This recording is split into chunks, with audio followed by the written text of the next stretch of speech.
Hei, olen Sami Lovikka Ylöjärven Kivilähteeltä ja tänään näytän teille, kuinka hautakiven voi puhdistaa. Kivilähte käyttää hautamuistomerkeissään lähinnä kotimaisia kiviä ja siksi ne sopeutuu pohjoiseen ilmastoon, lumeen ja jäähän. Kiveä on hyvä hoitaa ja puhdistaa muutama kerta vuodessa. Säännöllisellä puhdistamisella estetään pinttymät ja kivi säilyy arvokkaana ja kauniina muistona läheisistä ihmisistä.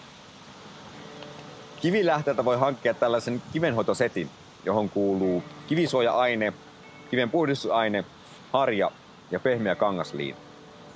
Paketti on kätevä ottaa mukaan haudalle ja siinä kaikki tarvittava pysyy mukana. Lisäksi tarvitset vain vettä. Kivenpinta kastellaan vedellä ja märälle pinnalle suihkutetaan kiven puhdistusaine. Annetaan aineen vaikuttaa muutama minuutti, jonka jälkeen harjataan kiven pinta, varoen kuitenkin kultausta ja metallikirjaimia. Nämä voidaan puhdistaa kostealla liinalla. Ellei kivenpesuainetta ole saatavilla, voi vuotuisen pesun tehdä myös luontoystävällisellä vesisaippualiuoksella. Harjauksen jälkeen pinnat huuhdellaan puhtaalla vedellä. Jos jokin kohta ei puhdistunut, käsittely voi uusia. Metallikirjaimien ja koristeiden puhdistamiseen voi halutessaan käyttää rautakaupasta saatavaa metallinpuhdistustahnaa.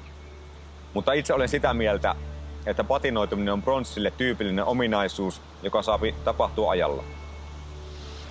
Suoja-ainetta sumutetaan kiven pestylle pinnalle, ohut kerros 10 sentin etäisyydeltä, välttäen kultauksia ja metallikirjaimia. Kiven voi suojakäsitellä noin joka 5. vuosi. Suomalainen kivi ei välttämättä tarvitse suojakäsittelyä, mutta se ehkäisee sammaleen ja liian kiinnittymistä ja helpottaa näin kiven puhdistamista jatkossa. Lisää hautakiven hoidosta ja niihin liittyvistä palveluista, kuten kultauksesta, entisöinnistä ja oikaisusta, nettisivuiltamme kaavinkivi.fi.